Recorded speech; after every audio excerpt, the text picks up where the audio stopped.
तो last class में मैंने केमिकल काइनेटिक्स के बारे में काफ़ी कुछ बताया था कि क्या होता है केमिकल काइनेटिक्स, क्यों इम्पोर्टेंट है।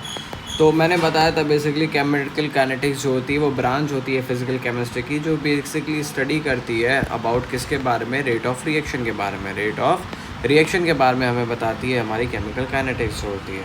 अच्छा, रेट ऑफ रिएक्शन की अगर मैं बात करता हूँ, क्या केवल यही बताती है? नहीं, ये हमें बताती है मैकेनिज़्म ऑफ रिएक्शन की। रिएक्शन का मैकेनिज़्म जैसे होगा वो कैसा चलेगा, मैकेनिज़्म ऑफ रिएक्शन। तो ये केमिकल काइनेटिक्स हमें ये भी बताती है।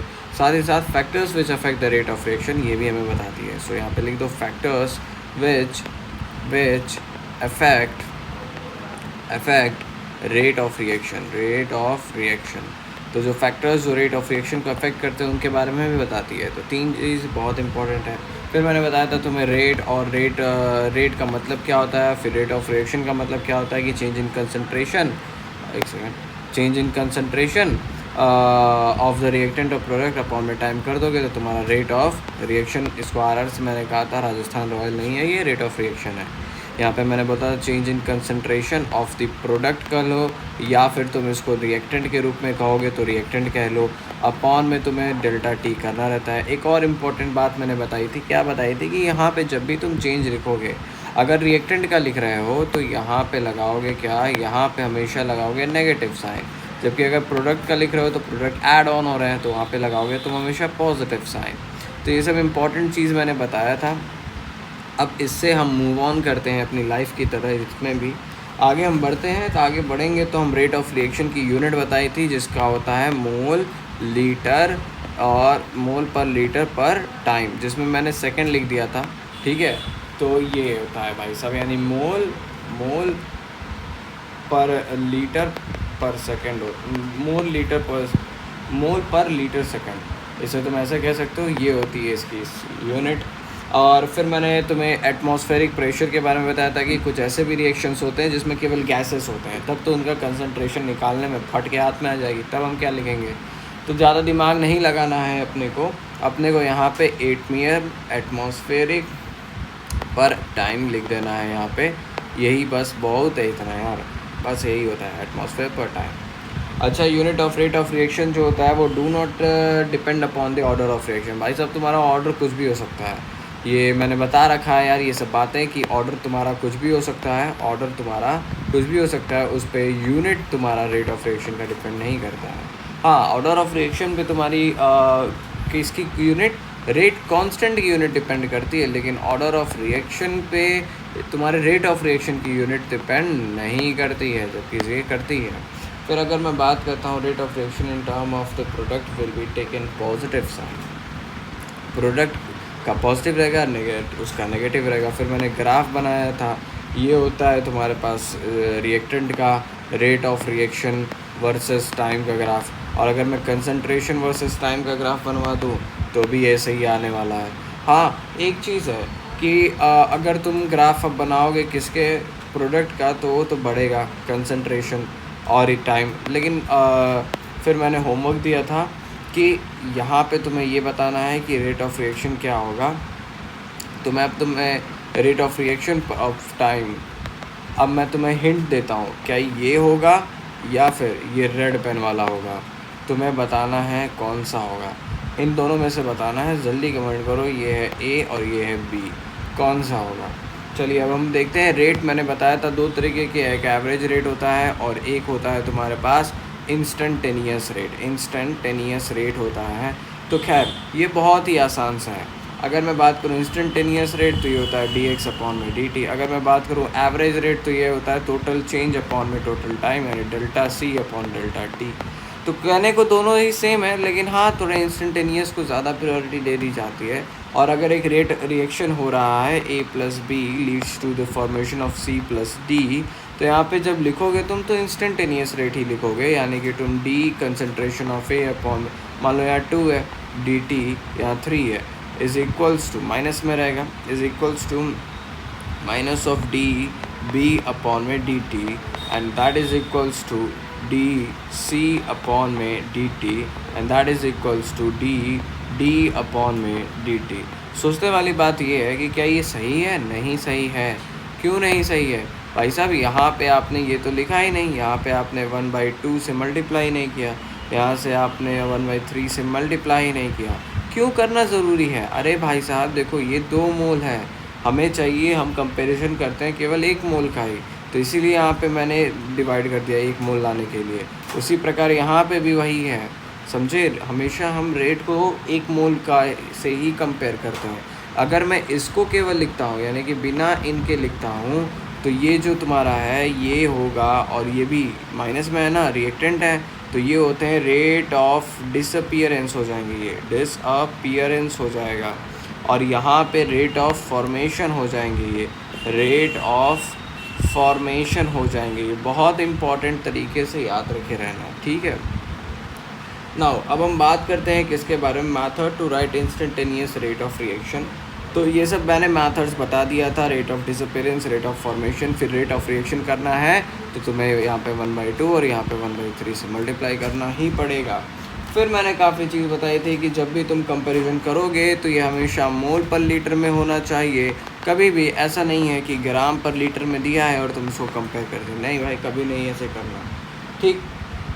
अच्छा, फिर अब हम बात करते हैं कि कैसे हम मोल और कैसे ग्राम में जाएंगे, या फिर अगर एक रिएक्शन लिखता हूँ तो उसका मैं कैसे रेट निकालूंगा। काफ़ी इजी मेथड है, मैंने एक क्वेश्चन भी लगाया था for the formation of SO3 वाला। फिर आता है तुम्हारे पास कॉन्सेप्ट ऑफ एक्टिव मास क्या होता है। मेरे ख्याल से सभी को पता होगा कि एक्टिव मास जो होता है वही होता है, भाई केमिकल इक्विलिब्रियम से ही पढ़ते हुए आ रहे हैं क्या, कि active mass is equals to the concentration के बराबर होता है, and that is the molar concentration, concentration ही नहीं, मोलर कंसंट्रेशन के बराबर होता है। और इसी को हम मोलैरिटी भी कहते हैं, मोलैरिटी भी कहते हैं। यही होता है मोल पर लीटर, मोल पर लीटर यही होता है, समझे भाई साहब। अब अगर तुम देखोगे लॉ ऑफ मास एक्शन, तो यही तो है भाई, लॉ ऑफ मास। सब ये पिछली चीज़ें रिपीट होंगी अधिकतर, लेकिन ऐसा नहीं है कि नए कॉन्सेप्ट नहीं है, नए कॉन्सेप्ट हैं। तो चलिए यहाँ लिखते हैं law of mass action, mass action. अगर तुम देखोगे लॉ ऑफ मास एक्शन को, तो ये क्या कहता है, साफ ही साफ कह देता है कि देखो, लॉ ऑफ मास एक्शन कहता है कि जो रेट ऑफ रिएक्शन होगा, रेट ऑफ रिएक्शन होगा वो डायरेक्टली प्रोपोर्शनल होगा to the concentration of the reactant, concentration of reactant के डायरेक्टली प्रोपोर्शनल होगा। ये बहुत ही इंपॉर्टेंट बात है जो कि जानना बहुत ज़रूरी है। इफ़ 2 और मोर रिएक्टेंट है प्रेजेंट, तब जो रेट ऑफ रिएक्शन होगा वो directly proportional to the product of the active mass of reactant होगा। फिर से बोल रहा हूँ, so the 2 or more reactant are present and the chemical reaction, then the rate of reaction is directly proportional to product of the active mass of the reactant, समझे, उनके active mass को, उसके कंसंट्रेशन के नहीं directly proportional होगा, उसके active mass के directly proportional होगा, समझे। क्यों मैं एक्टिव मास लिख रहा हूँ, देखो अगर एक रिएक्शन 2A + B है, ये कंप्लीट हो रहा है और 3C बन रहा है, तो अगर मेरे को बोल दिया जा रहा है कि मेरे को कंसंट्रेशन लिखना है तो मैं A का कंसंट्रेशन लिख दूंगा, या फिर मेरे को बोल दिया जाए तो मैं B का लिख दूंगा और C का मिल लूँगा। लेकिन जब मेरे को एक्टिव मास बोला जाएगा तो A का कंसंट्रेशन और जो स्टोइकोमेट्रिक कोफिशिएंट है वो पावर में आ जाता है। वैसे B में 1 है तो 1 रहेगा, और C में 3 है तो सिर्फ 3 हो जाएगा, समझे। काफ़ी इम्पॉर्टेंट है ये, काफ़ी ज़्यादा ज़रूरी चीज़ थी ये जिसको मैंने तुम्हें बताया, और इसको आगे काफ़ी ध्यान देते हुए चलना, ठीक है। तो एक्टिव मास क्या होता है, तो मतलब मल्टीपल हो गए, जैसे कि 4A + 3B leads to formation of C। तो यहाँ पे जो रेट ऑफ रिएक्शन होगा, रेट ऑफ रिएक्शन जो होगा वो होगा तुम्हारे पास active mass of A into active mass of B, इनके प्रोडक्ट के बराबर है, एक्टिव मास के प्रोडक्ट के बराबर हो जाएगा तुम्हारा रेट ऑफ रिएक्शन। हो जाना, जादू दिखाऊं गाइस, पता नहीं क्यों नहीं हो रहा, फ्रीज हो गया गाइस।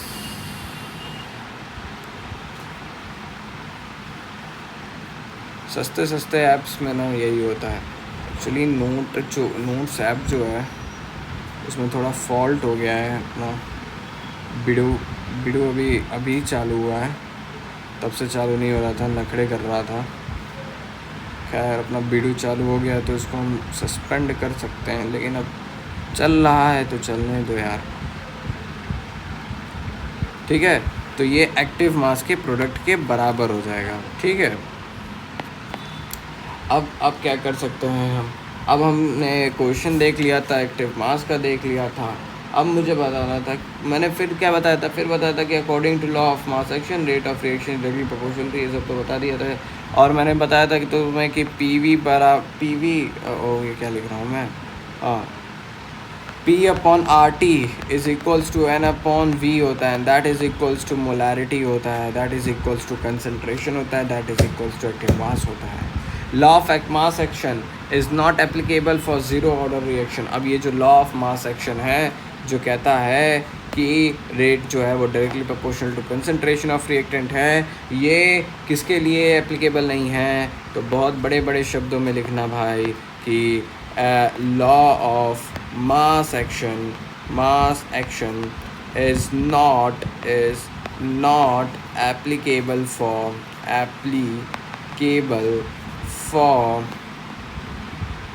ज़ीरो ऑर्डर रिएक्शन जो ज़ीरो ऑर्डर में होता है उनके लिए law of mass action is not applicable.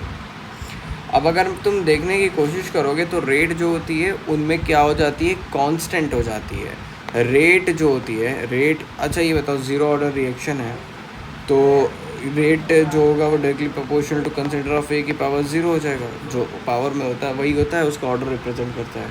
तो जब ज़ीरो हो जाएगा तो rate is directly proportional to 1 and rate is equals to कोई कांस्टेंट आएगा। अब थ्रू आउट द रिएक्शन ये रेट हमेशा कांस्टेंट होता है, तो इसीलिए इसका जो ग्राफ तुम देखने को मिलेगा वह भी कुछ ऐसा ही होगा कि अगर यहाँ रेट रिप्रेजेंट कर रहा है, यहाँ पे टाइम रिप्रेजेंट हो रहा है, तो इसका ग्राफ ऐसे आएगा, रेट कांस्टेंट। अगर तुम्हारे को यहाँ पे कंसंट्रेशन रिप्रेजेंट किया जा रहा है, अगर यहाँ पे रेट कांस्टेंट रिप्रेजेंट किया जा रहा है, ऑब्वियसली ये रिएक्टेंट का ही कंसंट्रेशन है, तो ये भी कांस्टेंट हो जाएगा। काफ़ी इंपॉर्टेंट बात थी, मैंने बता दिया तुम्हें। अब हम बात करते हैं कि लॉ ऑफ मास एक्शन किसके लिए एप्लीकेबल है। सभी के लिए एप्लीकेबल है एक्सेप्ट ज़ीरो ऑर्डर रिएक्शन के छोड़ के सबके लिए एप्लीकेबल है लॉ ऑफ मास एक्शन। अच्छा, रेट लॉ की हम बात करते हैं तो relation between rate of reaction, rate constant and concentration of reactant is known as rate law. और यार ये बहुत ही ईजी है। रेट ऑफ रिएक्शन जो होता है that is equals to K times of concentration of reactant.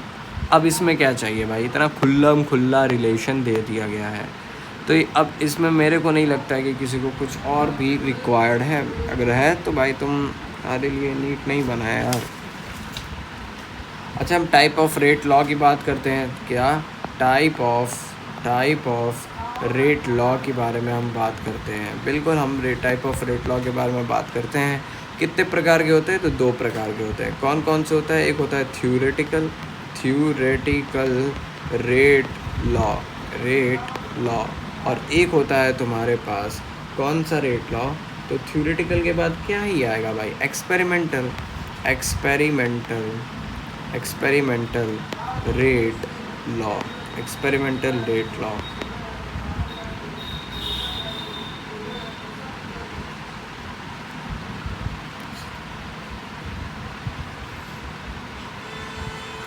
अब ये सब तो समझ में आ रहा होगा ना भाई। और ये जो कांस्टेंट के आता है ये भी पता ही होगा भाई, तुमने केमिकल इक्विलिब्रियम अगर अच्छे से पढ़ा होगा तो।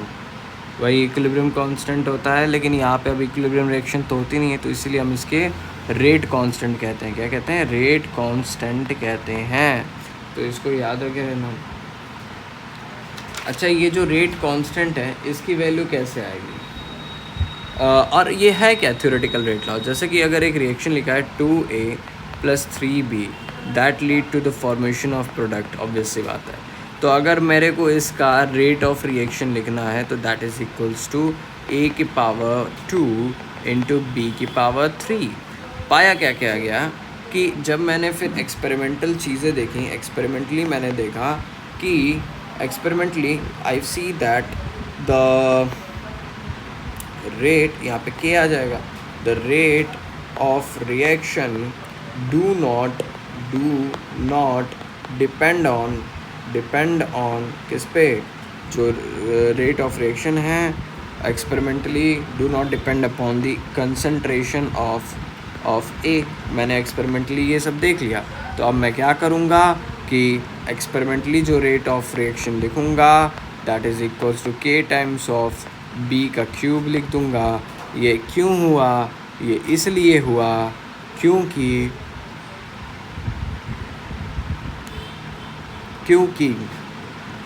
Rate of reaction is equals to K times of B का क्यूब, क्योंकि ए पे डिपेंड ही नहीं कर रहा था, तो ए लिखूँ चाहे ना लिखूँ, उस पर कोई रिप्रेजेंट फंक्शन कोई भी बड़ी बात नहीं है, ये बहुत छोटी बात है।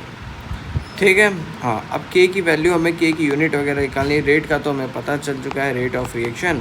अब हमें यहाँ पे के की वैल्यू निकालनी है, तो मैं बी का क्यूब लिखूँ? नहीं यार, कुछ भी हो सकता है, ज़रूरी नहीं है कि के ही हो, तो यहाँ पे कुछ भी हो सकता है, कुछ भी मतलब कुछ भी हो सकता है। तो यहाँ पे मैं n लिख देता हूँ, तो b की पावर n हो जाएगा। अब b होता क्या है? तो कंसंट्रेशन होता है, जिसका यूनिट होता है मोल पर लीटर, मोल पर लीटर। और इस रेट ऑफ रिएक्शन का क्या होता है? तो मोल पर लीटर सेकेंड अपॉन में मोल की पावर n अपॉन में लीटर की भी पावर n हो जाएगा। तो जब यहाँ मल्टीप्लाई किया, यहाँ मल्टीप्लाई किया, तो मोल 1 माइनस n, और फिर लीटर आया कितना? लीटर आया तेरा n-1, और सेकंड का इन्वर्स जो आता है वो आ गया। तो यहाँ पे जो रेट कांस्टेंट की यूनिट है वो भी मैं फिर से सब बता रहा हूँ भाई, मैं अभी रिकैल करवा रहा हूँ। तो रेट कांस्टेंट की जो यूनिट है के जिसे कहते हैं, वो आ जाएगा तुम्हारे पास mole 1 minus n, litre n-n, second inverse. फिर n is equals to order of reaction होता है, ऑब्वियस सी बात है, और n जो है वो ऑर्डर ऑफ रिएक्शन होता है। ऑर्डर कैसे निकालते हैं मेरे ख्याल से सबको पता होगा, नहीं पता है तो थोड़ा पता करने की कोशिश कीजिए। जैसे अगर तुम्हें बोल दे कि रेट कांस्टेंट जो है वो है तुम्हारे पास 2.5 इंटू 10 टू द पावर -3 मोल की पावर 2/3, तुमने -2/3, तुमने अभी क्या देखा था कि वहाँ पे रेट ऑफ रिएक्शन की जो यूनिट होती है वो ऑर्डर पे नहीं डिपेंड करती, जबकि रेट कांस्टेंट की डिपेंड कर रही है। तो मोल की पावर -2/3 और लीटर की पावर n है, n क्या है, नहीं सॉरी फॉर दैट, ये होता है +2/3 है, और सेकंड इन्वर्स है। अब तुमसे बोला जा रहा है कि तुम बताओ ये किस ऑर्डर का है, तो यहाँ पे जब तुम इसको सॉल्व करोगे तो ये यहाँ पे ऐसे लिखोगे, मोल की पावर -2/3, लीटर की power 2/3 and second inverse, that is equals to mole की पावर 1 माइनस n, लीटर की power n-1, second inverse. Second inverse से सेकंड इन्वर्स कट जाएगा। अब 1 minus n is equals to -2/3, तो n is equals to 1 + 2/3, and here what we have got is 5/3। n की value कितनी आ गई? 5/3, यानी n is equals to 5/3 order. ये 5/3 ऑर्डर का रिएक्शन है तुम्हारे पास। काफ़ी इम्पॉर्टेंट रिएक्शन था ये, काफ़ी मतलब कॉन्सेप्ट था ये। अब उसके बाद मुझे बताना है मॉलिक्यूलैरिटी वगैरह के बारे में। मॉलिक्यूलैरिटी क्या होती है?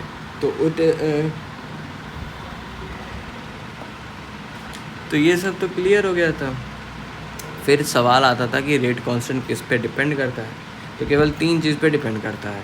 एक तो डिपेंड करता है वो किस पे, नेचर ऑफ मटेरियल पे। तो यहाँ पे मैं लिख देता हूँ साइड में ही, एक वो नेचर ऑफ मटेरियल पे डिपेंड करता है, मटेरियल पे डिपेंड करता है कि मटेरियल सही है कि नहीं है, या कौन सा है, कैसा होगा, कितना हो सकता है। दूसरा अगर तुम देखने की कोशिश करो तो दूसरा नेचर के बाद आता है टेम्परेचर खेलने लायक है कि नहीं है, फलाना ढिमकाना, मतलब रिएक्शन के लायक है कि नहीं है। और तीसरा जिस पे डिपेंड करता है वो होता है addition of catalyst, addition of catalyst, addition of catalyst अगर तुम देखोगे तो इस पे भी तुम्हारा डिपेंड करता है, और इसको तुम्हें जानना होगा।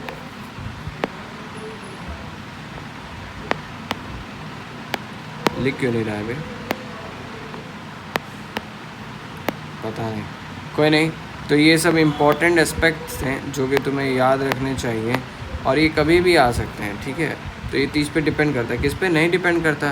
तो concentration of reactant and product पे नहीं डिपेंड करता, रिएक्टेंट एंड प्रोडक्ट पे नहीं डिपेंड करता। ये बेसिकली तुम्हारा टाइम पे नहीं डिपेंड करता, तुम्हारा वॉल्यूम ऑफ वेसल किस पे हो रहा था उस पे नहीं डिपेंड करता, या फिर ये प्रेशर ऑफ रिएक्शन पे भी रेट कांस्टेंट तुम्हारा डिपेंड नहीं करता है, प्रेशर कांस्टेंट। और वहीं अगर मैं रेट ऑफ रिएक्शन बोल लेता हूँ किस पे डिपेंड करता है, तो इन सातों फैक्टर इन सातों फैक्टर्स पे डिपेंड करता है तुम्हारा। ये देख लो इसको, ठीक है। इस पे भी डिपेंड करता है, इस पे भी करता है, इस पे भी करता है, इस पे भी करता है, इस पे भी करता है, इस पे भी करता है, इस पे भी करता है। यानी सातों के सातों फैक्टर्स पे डिपेंड करता है तुम्हारा कौन सा, rate constant, rate of reaction नहीं, हाँ रेट ऑफ रिएक्शन।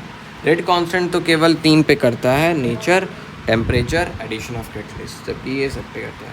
मॉलिक्यूलरिटी क्या होती है, तो ये सवाल मैंने खड़ा किया तो उससे पहले मैं शिफ्ट हो गया। क्यों शिफ्ट हुआ इसका कारण भी जानना चाहिए। देखो मॉलिक्यूलरिटी जो होती है, पेन गया, पेन तो गया, सीन कुछ ऐसा है कि पेन की लग चुकी है, कोई बात नहीं, यहाँ पे आ गया तुम्हारे पास पेन। अब अगर तुम देखने की कोशिश करोगे तो व्हाट इज़ मॉलिक्यूलरिटी, तो ये हमारे पास सबसे बड़ा सवाल है। मॉलिक्यूलरिटी यार ये चीज़ क्या है, तो कुछ नहीं, it is defined as number of molecules reactant taking part in the simple chemical reaction, या फिर एक एलिमेंट्री रिएक्शन में, तो उसे हम कहेंगे molecularity. So it is defined as number of molecule of reactant taking part in reaction, उन्हें हम कहेंगे मॉलिक्यूलरिटी है उसकी। Those reaction which complete in one step, उसे हम एलिमेंट्री रिएक्शन कहते हैं, मॉलिक्यूलरिटी आ गई। जैसे कि यहाँ पे तुम्हारे पास दो रिएक्शन है, N1A plus N2B, N1A plus N2B। अब ये कन्वर्ट हो चुके हैं तुम्हारे प्रोडक्ट में, तो इसकी मॉलिक्यूलरिटी जो आएगी वो कितनी होगी, N1 प्लस N2 आएगी, N1 प्लस N2 आएगी, समझे। मॉलिक्यूलरिटी जो होती है वो can be equal to 3 but not greater than 3, and it can be equal to 1 but not less than 1। It can be only in integer form, non fraction, मतलब कि ये fraction नहीं हो सकते हैं, नेगेटिव नहीं हो सकते ऑब्वियसली, अगर 0 से छोटे हो ही नहीं सकते, मतलब 1 से छोटे हो ही नहीं सकते, तो नेगेटिव तो दूर की बात है। तो यहाँ पे इसका ऑर्डर कुछ ऐसा आएगा, यहाँ लिख देना मॉलिक्यूलरिटी, और फिर यहाँ पे लिख देना that is equals to 3n, so है तुम्हारा।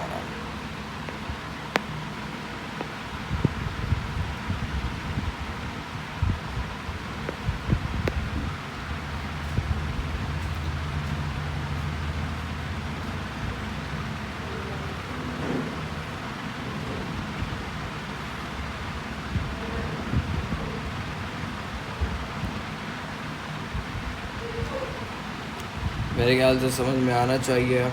अब मैंने ऑर्डर ऑफ रिएक्शन के बारे में पिछले क्लास में बात किया था, तो अभी तक था कि हमने जो अभी बात कर लिया था। अब हम शुरू करते हैं कि कहाँ से हमें बात करना है। तो ऑर्डर ऑफ रिएक्शन से, तो इसे हम डिफ़ाइन करते हैं as a sum of power of concentration of reactant in the experimental rate law में तुम्हारे पास एक्सपेरिमेंटल रेट लॉ में जो भी कंसंट्रेशंस की पावर होती हैं, कंसंट्रेशंस की N1 पावर भी होती है, N2 पावर भी होती है, तो ये N1 प्लस N2 जो है ये ही होता है क्या, ऑर्डर, यही होता है उनकी ऑर्डर, समझे। तो rate of reaction do not depend upon the concentration of reactant, ये हमेशा याद रखना कि जो रेट ऑफ रिएक्शन है it does not depend on the concentration of reactant. कैसे भाई, कैसे? So rate of reaction does not depend upon the concentration of reactant. कब होगा? मान लो अगर एक्सपेरिमेंटली आ गया है तो उसको लिखो चाहे ना लिखो। मान लो अगर यहाँ पे सुनो सुनो सुनो सुनो, एक एग्जांपल देना चाहता हूँ। जैसे N1A plus N2B plus N2C N3C है, that lead to the formation of what? That lead to formation of product. तो यहाँ पे जो रेट होगा वो रेट होगा कुछ K टाइम्स A की पावर N1 इंटू B की पावर N2 इंटू C की पावर N3, ये हो जाएगा। अब बाद में मुझे पता चला कि रेट ऑफ रिएक्शन जो है do not depend upon the concentration of C, तो मैं लिखूँगा इसको रेट, ये कौन सा था? ये थ्योरेटिकल था, मैंने माना था ऐसा होगा, लेकिन एक्सपेरिमेंट में मुझे ये पता चला। तो इसका जो एक्सपेरिमेंटल रेट मैं लिखूँगा वो लिखूँगा ए की पावर N1 B की पावर N2। अब अगर मैं इसकी मॉलिक्यूलैरिटी बताने की तुम्हें कोशिश करूँ तो मॉलिक्यूलैरिटी तो तुम्हारी आ जाएगी कितनी? N1 plus N2 plus N3 हो जाएगी, N1 plus N2 plus N3 हो जाएगी, that is equals to N1 plus N2 plus N3 हो जाएगी। लेकिन वहीं अगर मैं इसका ऑर्डर लिखने का कोशिश करूँ तो वो केवल N1 प्लस N2 होगा, और ये तुम्हें जानना भी चाहिए। ठीक है, character of order of reaction. Order of reaction is experimental concept. Order of reaction में भी नेगेटिव, पॉजिटिव, ज़ीरो, फ्रैक्शनल और नेगेटिव रियली ग्रेटर देन 3।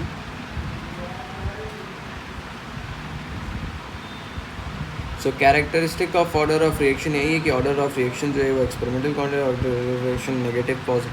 अब और ऑर्डर जो है वो कुछ भी हो सकता है, वो मॉलिक्यूलैरिटी की तरह नहीं है कि काफ़ी रेस्ट्रिक्शन है।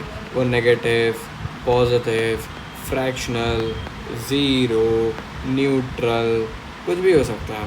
इक्वल टू 3, ग्रेटर देन 3, सारी possibilities are possible. Greater than 3, everything is possible. अब हम स्यूडो ऑर्डर रिएक्शन के बारे में हम जानते हैं यार, कल ही पढ़ाया गया था मैंने। स्यूडो ऑर्डर रिएक्शन क्या होते हैं? स्यूडो ऑर्डर रिएक्शन, भाई साहब तुम तुरंत बता दोगे यार, मुझे पता है।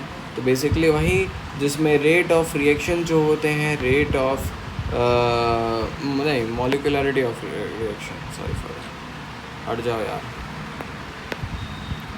यहाँ हो जाएगा मॉलिक्यूलैरिटी जो होती है, molecularity of reaction is directly proportional to किसके?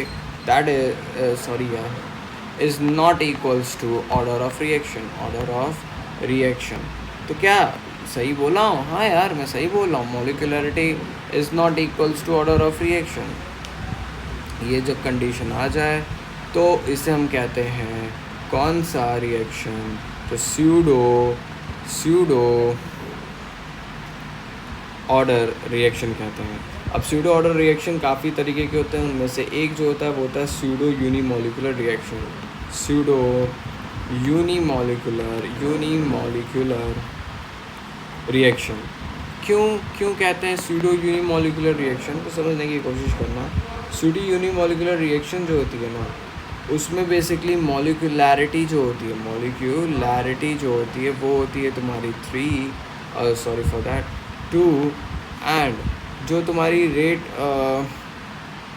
Order of reaction is 1, the reaction is pseudo uni, and order जो होती है वो बेसिकली एक आती है। तो इन रिएक्शंस को हम स्यूडो यूनिमॉलिक्यूलर रिएक्शन कहते हैं। And glad to tell you about this.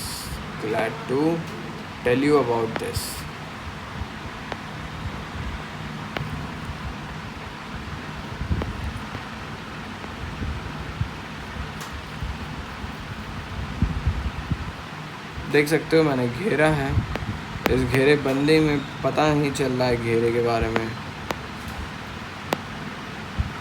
कहाँ है वो। देखिए गाइस,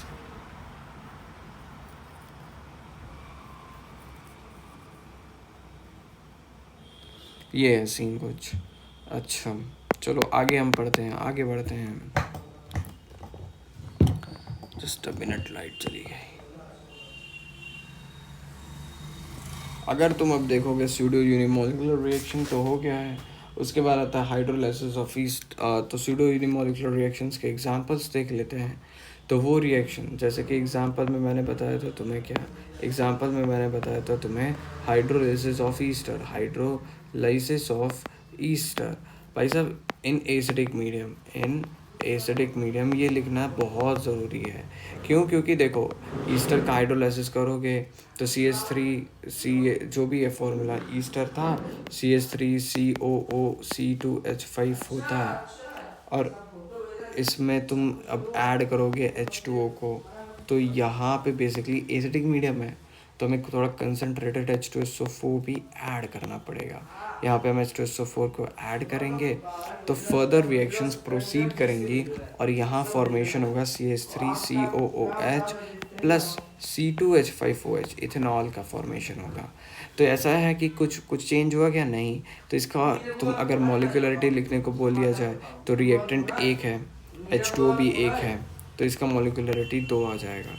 लेकिन फिर मेरे भाई, जब तुमसे इसका ऑर्डर पूछा जाए, वाटर एक्सेस में रहता है, जब तुमसे इसका ऑर्डर पूछा जाए तो एक्सपेरिमेंटली ये पाया गया है कि तुम कितना भी पानी डाल लो, कितना भी पानी डाल लो, उसकी मॉलिक्यूलरिटी चेंज नहीं, ऑर्डर चेंज नहीं होने वाला है, उसका ऑर्डर चेंज नहीं होने वाला है। तो पानी का ऑर्डर आया था 1। वो बेसिकली ये देखा गया था कि एक्सपेरिमेंटली कि वाटर के कंसंट्रेशन पे रिएक्शन का रेट जो है वो डिपेंड ही नहीं कर रहा है।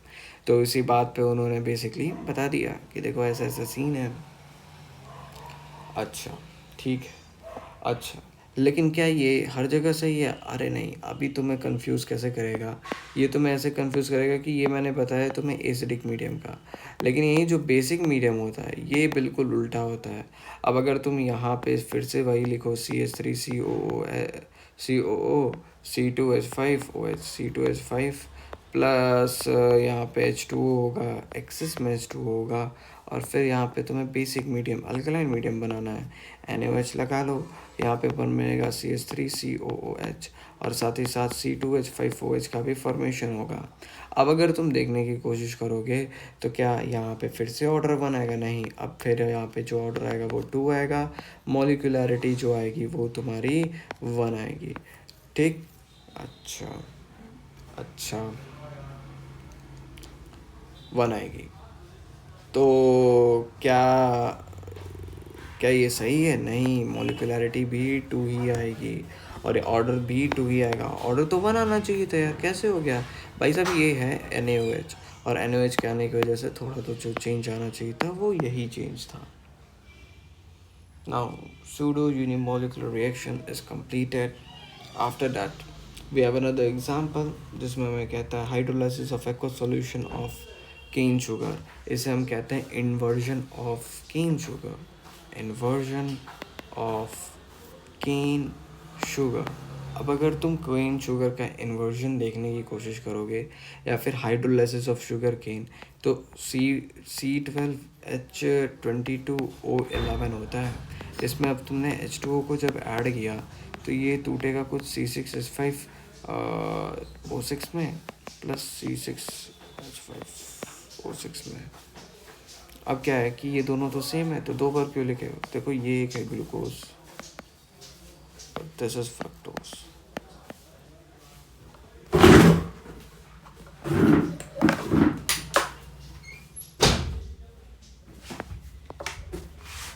This is glucose and this is fructose. ठीक है, डिपेंडेंसी इस पे डिपेंड करती है।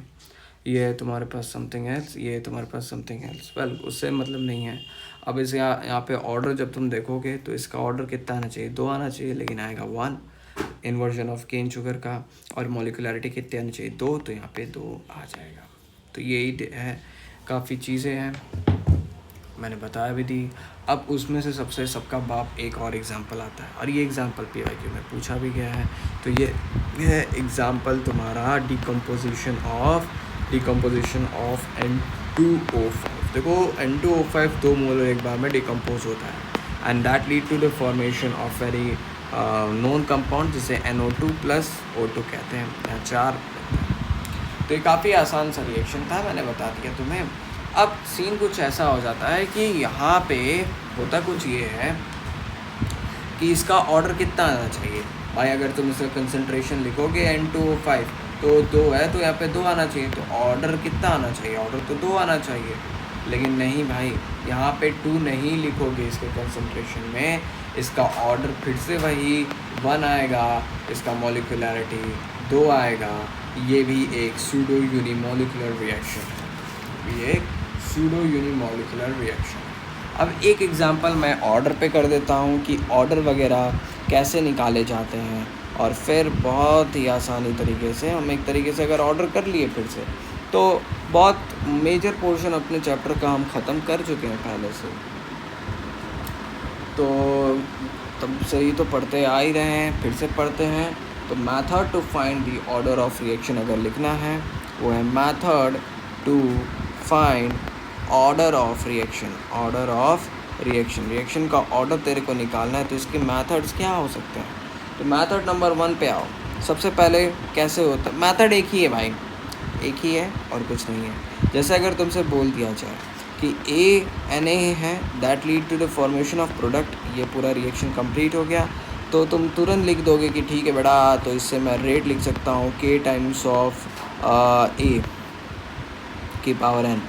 हाँ बेटे, बहुत अच्छी बहुत अच्छी। फिर तुमने बोल दिया कि आफ्टर कन्वर्जन कर दिया, मतलब कि इसमें एडिशन कर दिया, एडिशन ऑफ, मतलब एडिशन क्या, आफ्टर चेंजिंग द कंसंट्रेशन तुम कह सकते हो, ठीक है। यहाँ लिख देते हैं आफ्टर चेंजिंग द कंसंट्रेशन जैसे ही तुम चेंज करोगे, मान लो ये इसका कंसंट्रेशन हो गया 4 टाइम्स, 4A आ गया तुम्हारा कंसंट्रेशन, 4A आ गया, तो इसका जो रेट होगा वो तुमने बोल दिया गया कि रेट जो होगा वो होगा कितना। तो रेट कोई पूछते क्या, चलो रेट कोई पूछते हैं कि रेट क्या होगा बताओ, ठीक है। तो रेट, इसका रेट ये आ गया, तो रेट डैश की वैल्यू बताओ अगर तुमसे पूछ दिया जाए तो क्या करोगे। बहुत ही सरल क्वेश्चन है। अगर रेट डैश की वैल्यू तुमसे पूछ दी जाती है तो सबसे पहले तुम यहीं से लिखोगे कि ठीक है, तो रेट डैश जो हो जाएगा वो रेट के टर्म में बताना है तुम्हें कि रेट के टर्म में रेट डैश कितना टाइम्स है। तो रेट डैश को तुम तो यहाँ से लिख सकते हो कि 4A की पावर n, 4A की पावर n हो जाएगा। अब जब इनको डिवाइड कर दो, किनको डिवाइड करो, इनको, ये है रिएक्शन 1 और ये है रिएक्शन 2, इनको डिवाइड कर दो, तो रेट अपॉन में रेट डैश, ऐसे ही होते हैं ना।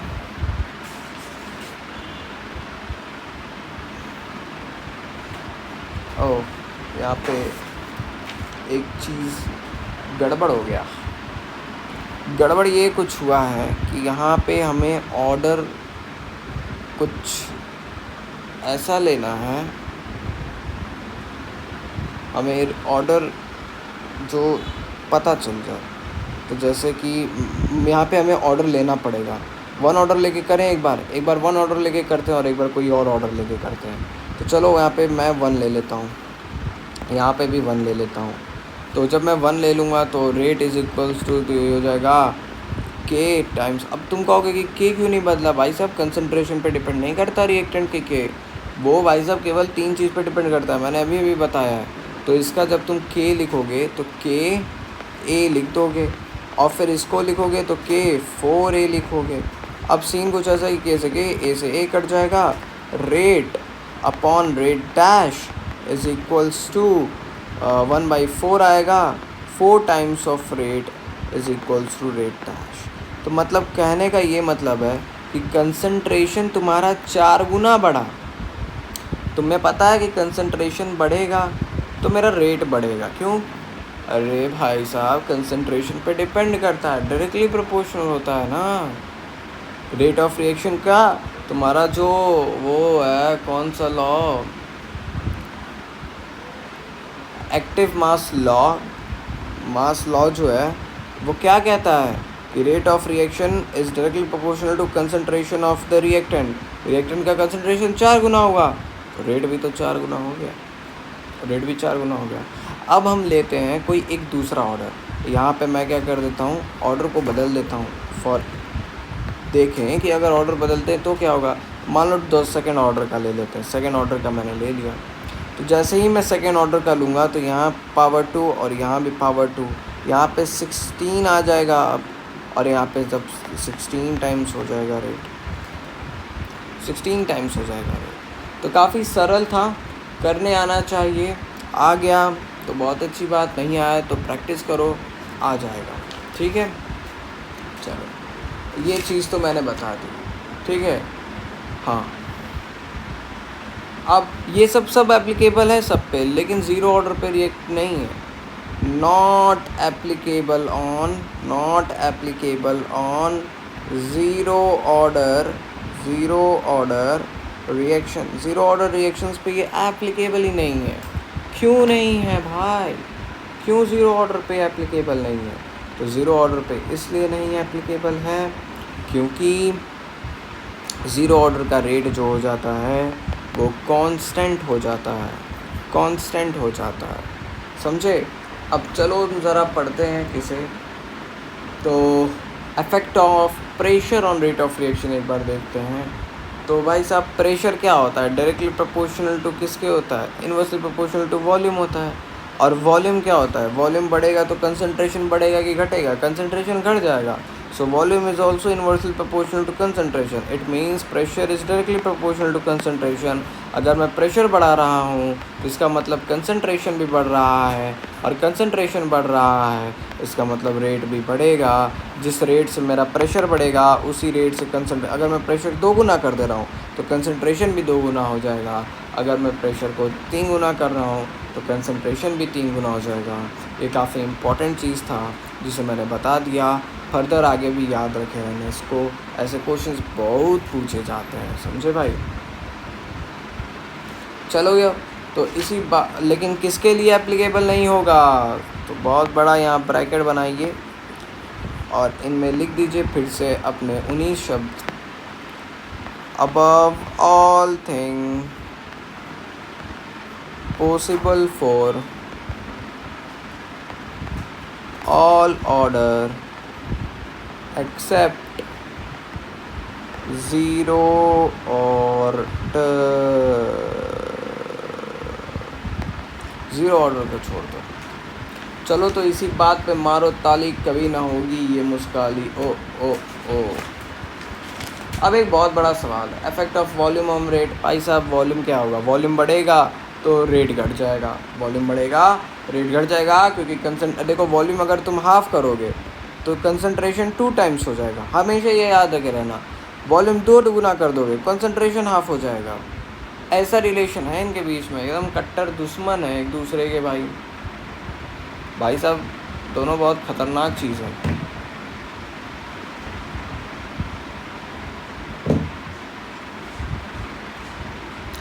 अब हमें क्या देखना है, अब हमें एक सवाल देखना है कि तुमसे सवाल पूछा जाएगा, find experimental rate if experimental value are given the following. तो ये सवाल काफ़ी ख़तरनाक है, इस पर सेपरेट वीडियो बनेगी। Thank you and